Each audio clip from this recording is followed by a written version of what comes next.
Muchas gracias, don Oscar, por concedernos un tiempito del tiempo suyo que siempre es tan valioso, tantas cosas que tiene que hacer en el país y en el resto del mundo, siempre en favor de los valores que tanto queremos de la paz y la democracia. Como le explicaba, yo soy docente en el Hogar Calasanz, que es un colegio nocturno, proyecto de bien social, y estamos estudiando con los muchachos de quinto año de colegio en la clase de estudios sociales un poco la reforma económica de los años 80, posterior a la crisis de los años, a la crisis de Carazo, de los años 78-82, cómo el país se recuperó, el impacto social de eso, el impacto sobre todo el ajuste estructural, y quería pues consultarle si recordaba usted alguno de esos retos y sobre todo algunas medidas económicas que se tomaron en su gobierno. Bueno, muy bien, muchas gracias. Encantado de compartir un rato, sobre todo si es para jóvenes estudiantes. Es importante prepararlos lo mejor posible y sobre todo entender que el colegio y la universidad no debe ser una iglesia donde se fanatice y se tenga un solo credo, en este campo, en este caso un credo ideológico, sino darles opciones a los jóvenes para que conozcan diferentes pensamientos y al final, si profundizan en el análisis de esas corrientes de pensamiento, se quedan con la que quieren. Pero si convertimos a la educación en una iglesia, les vamos a enseñar el credo de la iglesia únicamente y no les ampliamos la mente. Así es que ojalá que en nuestros colegios se puedan dar las diferentes versiones para sacar a un país en vías de desarrollo como el nuestro, ese subdesarrollo. Yo volví a la política en el 2005, 2006, porque eh,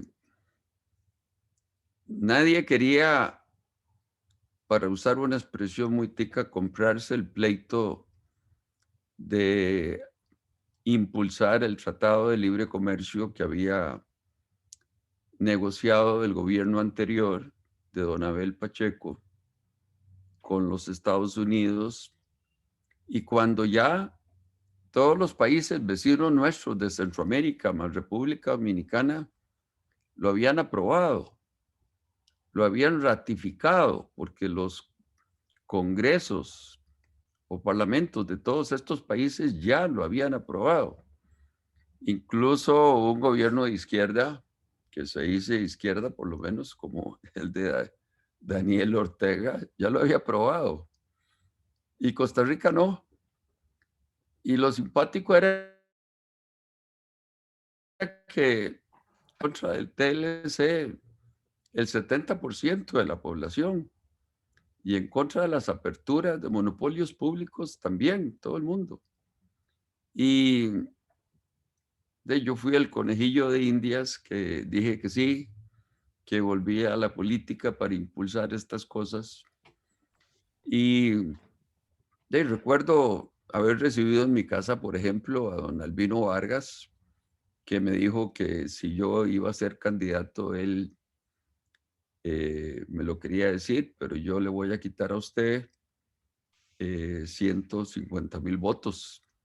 Y al final, no estaba bromeando, me los quitó.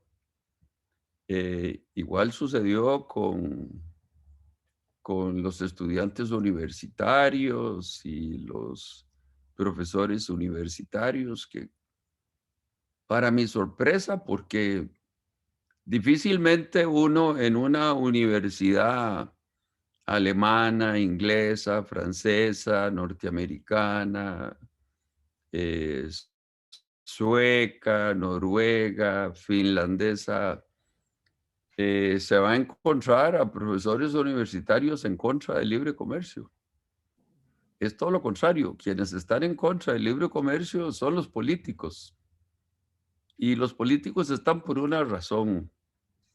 Porque, en efecto, en muchos países ricos, los políticos que dependen de los votos de su distrito electoral ven a las fábricas cerrarse porque se van para otro lado.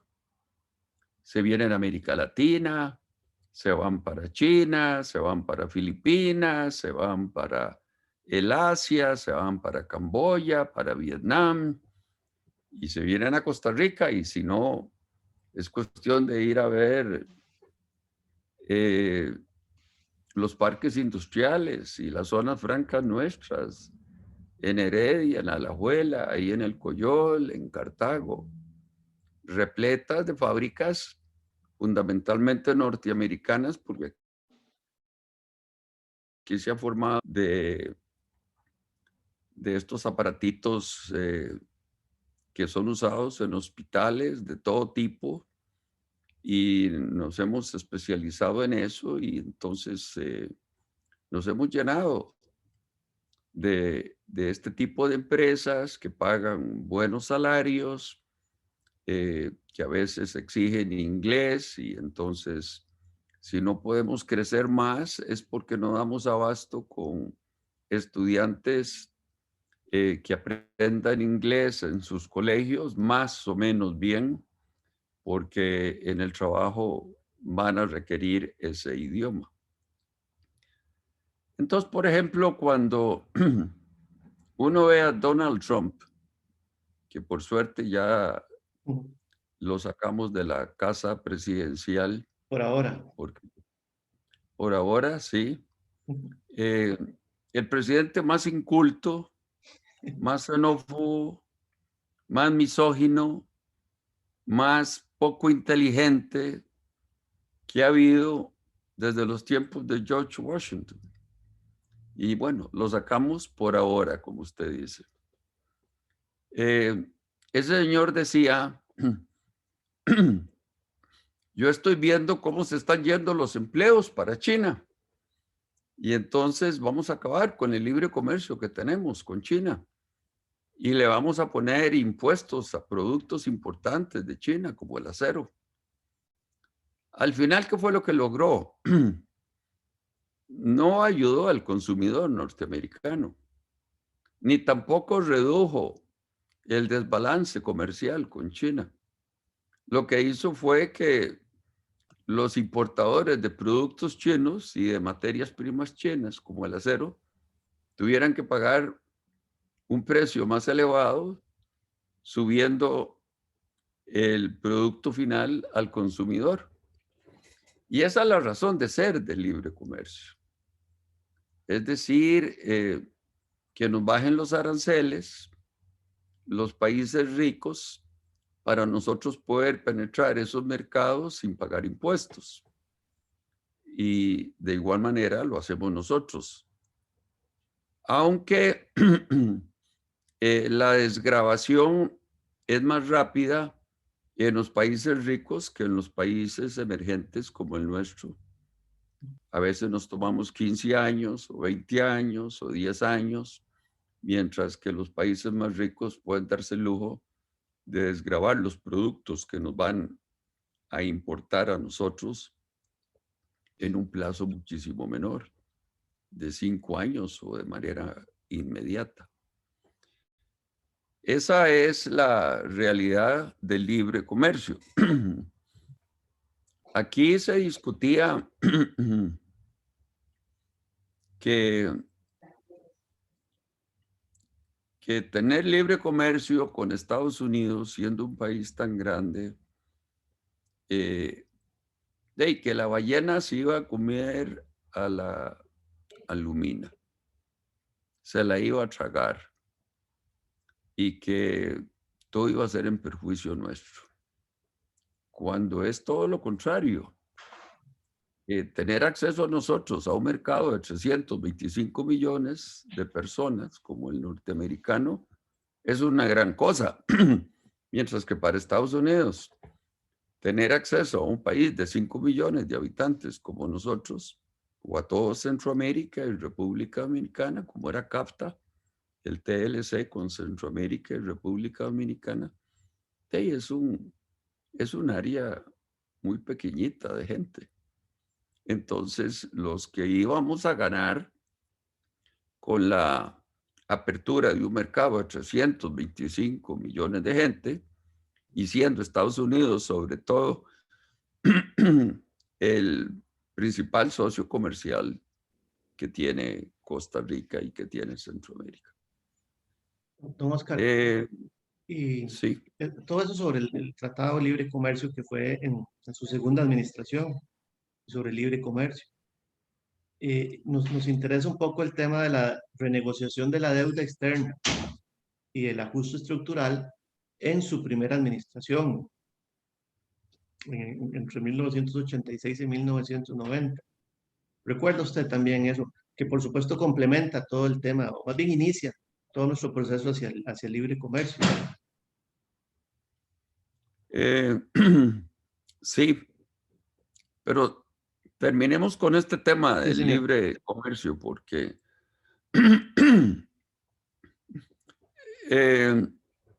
de ahí es un tema Sí, por supuesto. que estuvo, digamos, muy en boga después de la Segunda Guerra Mundial. Ujú.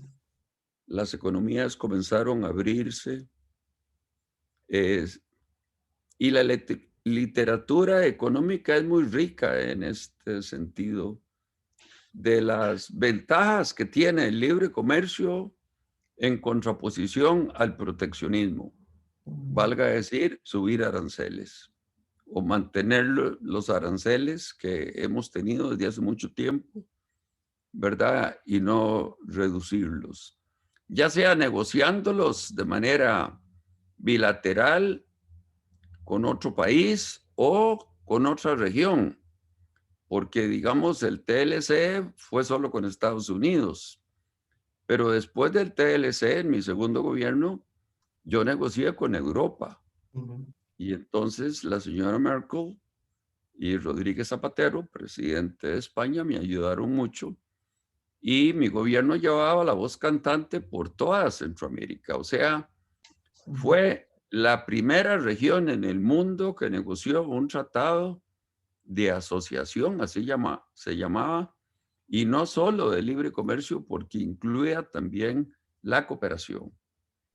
Pero fue una región, la Unión Europea, con otra región, Centroamérica.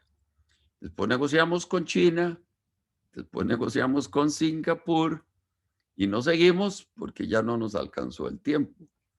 Pero evidentemente que tener, igual que con Estados Unidos, acceso a un mercado de 1.300 millones de gente como el chino, hoy 1.400 millones, es una ventaja, porque podemos exportar sin pagar impuestos nuestros productos. Ahora, después de Trump y con todo este tema de la globalización, que como decía Mandela, la globalización está ahí para quedarse. Es como, como la noche después del día. Termina el día y viene la noche y uno no Ujú. puede eliminar eso.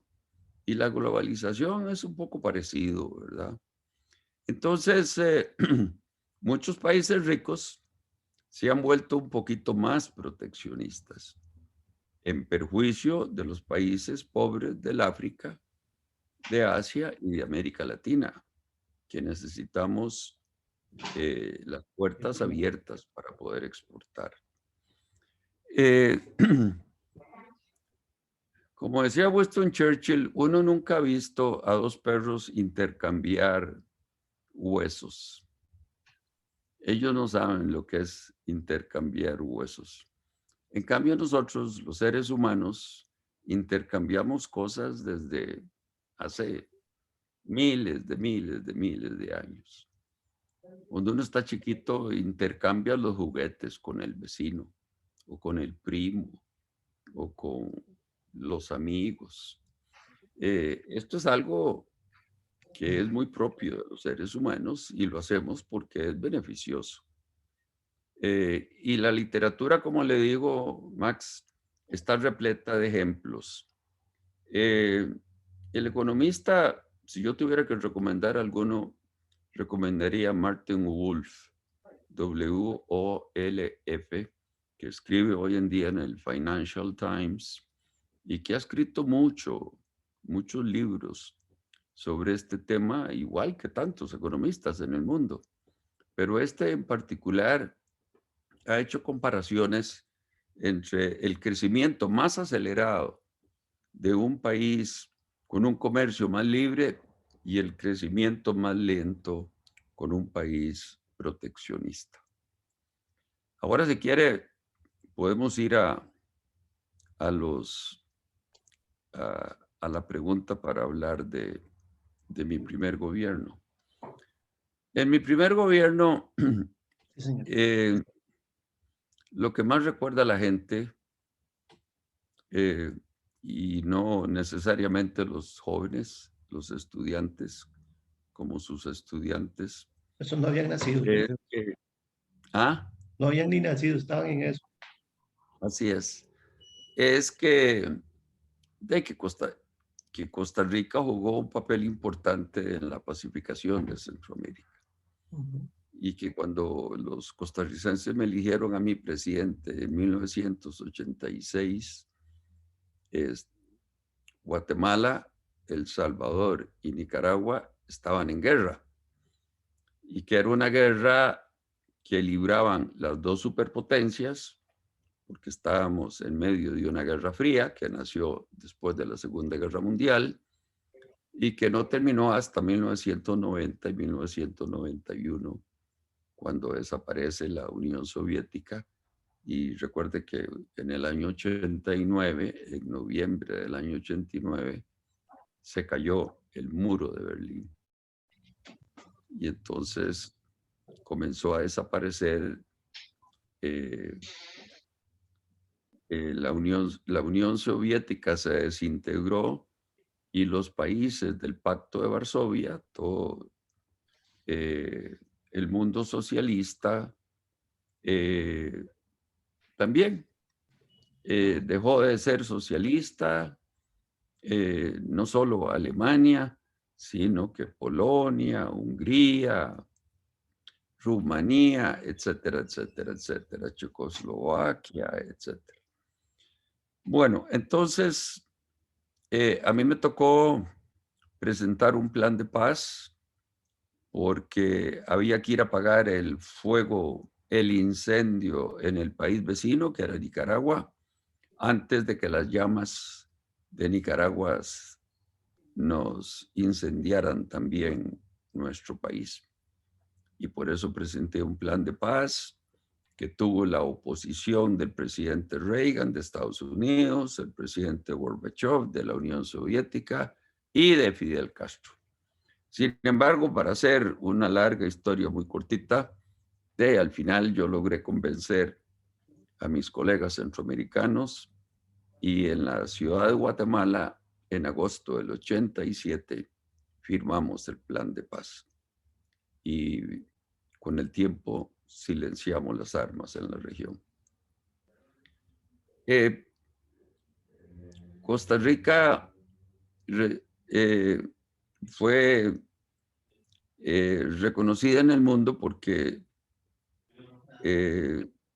antes de que se lograra la paz, el Comité Noruego del Premio Nobel de la Paz me concedió el Premio Nobel no porque hubiéramos conseguido la paz, sino para decirle al mundo: el plan de paz del presidente Oscar Arias vale la pena de apoyar, es la salida correcta, no deben seguir matándose entre hermanos los centroamericanos, salvadoreños contra salvadoreños, guatemaltecos contra guatemaltecos y nicaragüenses del ejército sandinista contra la contrarrevolucionaria de Nicaragua, que era apoyada por Ronald Reagan.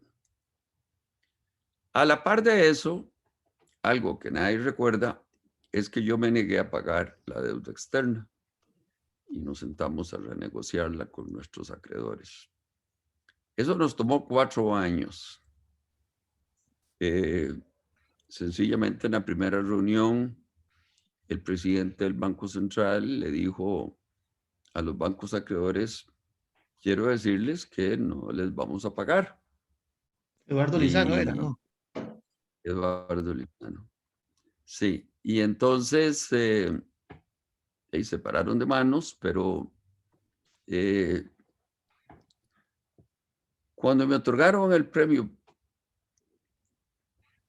el Nobel de la Paz y después el Príncipe de Asturias y después la Medalla de la Libertad de Filadelfia, todas esas cosas hicieron que mi gobierno tuviera mucha fuerza moral para decirles a los bancos: si les pagamos, no crecemos. Y entonces, al final, renegociamos, crecimos. Esa década se llama en América Latina la década perdida, ¿verdad? Y sin embargo, para Costa Rica no fue una década perdida, porque como promedio crecimos al 5% anual, un 20% en el cuatrienio, y eso nos permitió ser el país con la tasa de desocupación más baja de toda América Latina. El 3,2% de nuestra fuerza laboral estaba desocupada, la tasa de desempleo más baja de toda América Latina. Al final, compramos cada dólar de deuda externa en 16 centavos y nos ahorramos o nos quitamos el peso de nuestros hombros de más de $1,000 millones de deuda externa en aquellos momentos. Unos días antes de entregarle yo el poder a mi sucesor, que había sido elegido en febrero, Rafael Ángel Calderón, firmamos la renegociación de la deuda con todos nuestros acreedores. Y no sé si le queda algo más. ¿Me escucha, Oscar? Ya, ahora sí. Sí, un temita que es importante en los textos y con esto ya no le quito más tiempo es el tema de los programas de ajuste estructural, el PAE 1 y el PAE 2, que tiene que ver con la reforma económica, ¿verdad? ¿Recuerda usted algo de esas negociaciones? Creo que fueron con el Banco Mundial. Sí. Y tiene que ver con la reforma del Estado.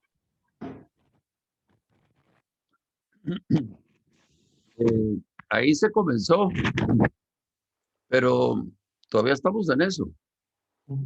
Comenzó con Luis Alberto en el 82, seguí yo, siguió Rafael Ángel, siguió José María Figueres, siguió Miguel Ángel, y después de Miguel Ángel vino Don Abel, que fue el que negoció el TLC con Estados Unidos, pero no lo quiso enviar a la Asamblea Legislativa porque había mucha gente contra.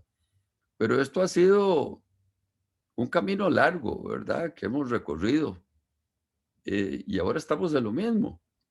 Estamos en una ley de empleo, estamos negociando con el Fondo Monetario Internacional en Washington. Ya este gobierno le ha dicho al fondo qué es lo que quiere hacer, poner unos impuestos. Vamos a pasar del impuesto actual de renta que tenemos al de renta global, ¿verdad?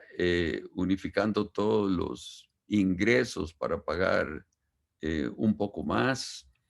Se va a gravar las casas de lujo, que es un impuesto que yo puse en mi primer gobierno, y lo puse porque De ahí yo me tocó crear el BAMBI, el Banco Hipotecario de la Vivienda, y uno de los programas estrellas de mi primer gobierno era construir 80,000 casas para gente humilde, para gente pobre. Necesitábamos financiamiento y como yo vivo en una casa de lujo aquí en Romoser, yo quise dar el ejemplo poniendo un impuesto a las casas de lujo y ahora se va a aumentar. Pero después hay que aprobar un montón de créditos porque estamos con necesidades de liquidez muy grandes en el Ministerio de Hacienda.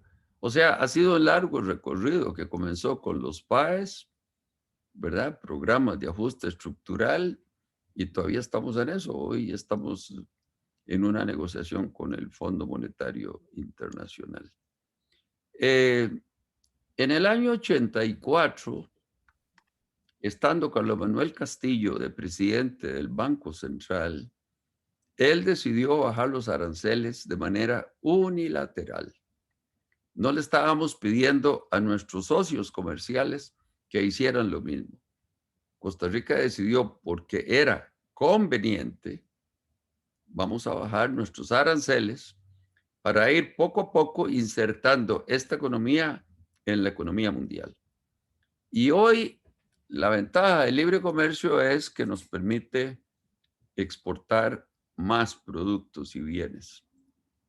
Y este país de eso vive.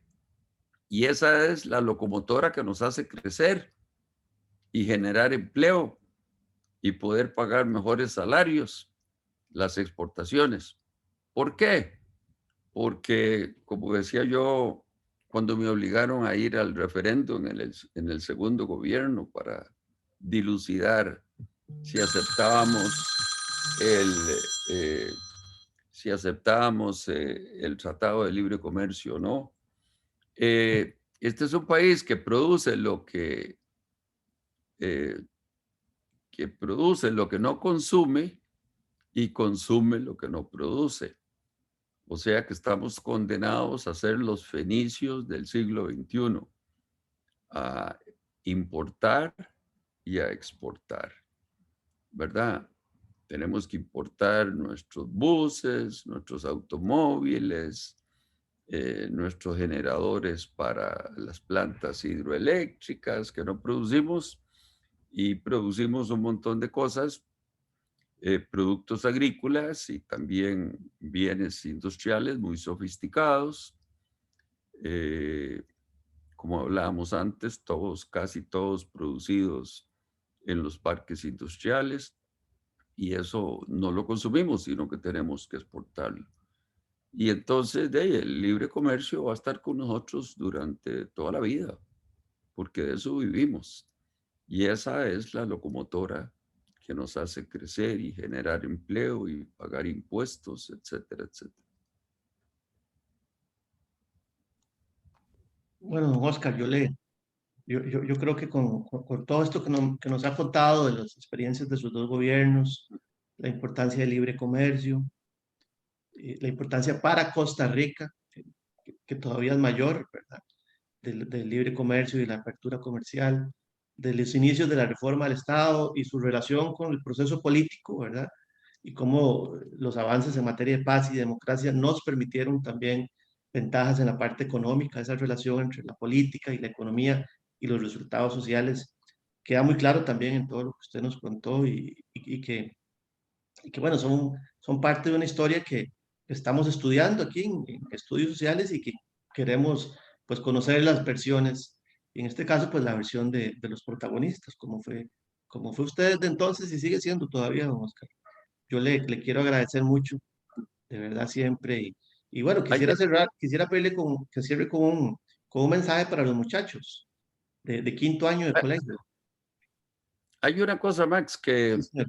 los adversarios del libre comercio siempre apuntan, y es que, que crea desigualdad, puede crear crecimiento económico, pero también se señala que crea desigualdad social, Ujú. y que que no ha sido beneficioso. Eso es falso, que no ha sido beneficioso. Es un caso hipotético porque no lo podemos comparar, pero ¿qué hubiera sido de Costa Rica si no tenemos libre comercio con Estados Unidos? En lugar de haber crecido a las tasas de crecimiento que tuvimos desde los 80 a hoy, hubieran sido mucho más bajas. Y sin libre comercio con China, y sin libre comercio con Europa, ¿verdad? Eso es una pregunta hipotética porque hey, tuvimos libre comercio y por eso nos permitió crecer más rápido.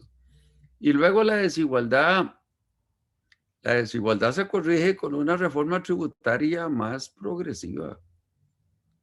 Es decir, el coeficiente de Gini es algo que tenemos que tener en mente, que mide la desigualdad.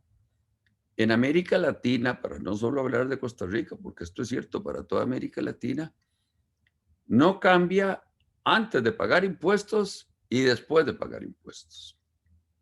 En los países ricos, europeos sobre todo, el coeficiente de Gini mejora sustancialmente la igualdad después de pagar impuestos, porque la gente rica paga como ricos y los pobres pagan como pobres. Los impuestos directos son mucho mayor que los impuestos indirectos y son mucho más elevados. Entonces, la desigualdad disminuye en los países ricos, mas no así en América Latina. Ahora, ¿cuál es la principal causa de desigualdad en Costa Rica? No le voy a decir que es la más importante, pero una muy importante. Son los salarios del sector público, lo que estamos viendo ahora en la Asamblea Legislativa. Que un profesor universitario gane 10 millones de colones. Ese salario no lo gana un profesor universitario francés, ni alemán, ni inglés. ¡Ey, se nos fue la mano! Y ahí están debatiendo eso precisamente hoy en día en la Asamblea Legislativa. O que un magistrado de la Corte Suprema de Justicia gane 10 millones de colones y la pensión sea de 10 millones de colones. Un magistrado francés, inglés, alemán, holandés, sueco, finlandés, no gana eso. Entonces, de eso está causando desigualdad. Y eso es precisamente lo que está tratando este gobierno de solucionar, de enmendar, de cambiar, porque no es posible seguir así, la plata no nos alcanza. Estas cosas que llaman aquí anualidades, que si son muy elevadas cuando no tenemos inflación, pues cuando teníamos inflación no importa que la anualidad fuera de un 5%, pero si tenemos controlada la inflación, tan solo porque transcurren 12 meses que a uno le suban por la anualidad un 5% del salario, de ahí no hay dinero que alcance en el Ministerio de Hacienda para cubrir ese tipo de gastos. Sí, yo estoy totalmente de acuerdo con usted. Y a mí, hace muchos años, doña Rebeca Greenspan, que hace poquito usted la trajo a la palestra, ¿verdad? Me enseñó que la política económica y la política social son dos caras de una misma moneda, decía ella. Y ahora entiendo también que la política política, que la política democrática, la política social y la política económica forman un desarrollo. El desarrollo es uno, es el desarrollo humano, es el desarrollo, y hoy tenemos que agregarle la parte ambiental. Entonces, de lo que hemos conversado nos da esa visión integral, esa visión completa de los problemas que hemos venido enfrentando por alrededor de más de 25 años. Los debates que tenemos hoy, como decía usted precisamente hoy, que no estoy actualizado en qué se resolvió, pero habían algunos votos creo que importantes. pero son debates que seguimos teniendo y que muchos se originan pues en estos periodos que estuvimos conversando. Yo de nuevo le agradezco y como le decía, tal vez un mensajito final para los muchachos de quinto año de colegio que ya el próximo año van para la universidad y que están viendo a ver si hacen el examen. Yo no sé si bachillerato, faro ahora, yo todavía no entiendo eso. Bueno, decirles lo obvio, la importancia de la educación. Gastamos mucho en educación. El gran reto para América Latina, no solo para Costa Rica, es mejorar la calidad de esa educación, porque Costa Rica gasta muchísimo dinero en educación, casi el 8% del Producto Interno Bruto. Con relación al Producto Interno Bruto, gastamos más que muchos otros países de América Latina e incluso de países ricos. Pero la calidad de la educación es un reto de esa calidad. Pero no debemos sentirnos mal porque gastamos mucho en educación. Como decía un profesor de Harvard, si usted se queja por que sale muy cara la educación, viera que la ignorancia es más cara. De tal manera que todo esfuerzo que hagamos por darle la mejor educación a nuestra juventud es una gran inversión. Y aconsejarlos que no se queden con lo que aprenden en el aula, que aprendan a leer, a investigar. Ahora que tienen acceso a Internet, ya no necesitan ir a una biblioteca en la ciudad, ni tampoco comprarse una enciclopedia. Se meten en Google y preguntan por lo que sea y ahí van a aprender a través de Internet lo que no aprendió la juventud de generaciones pasadas. Bueno, don Oscar, de verdad, muchas gracias. Es Muy bien. un documental que podemos hacer esto muy valioso. Voy a hacer un esfuerzo, si a usted le parece, por compartirlo, no solo con mis estudiantes, sino con otros docentes, con otros estudiantes, de manera de que el mensaje y parte de esto que es educación, precisamente, historia y educación y realidades, pues la mayor cantidad de muchachos lo puedan conocer. De verdad, muchas gracias, un saludo cordial, me alegro mucho verlo, lo veo muy bien de salud, me alegra también mucho. Y Bueno, bueno, estamos siempre para servirle y siempre en la lucha de la paz y la seguridad también.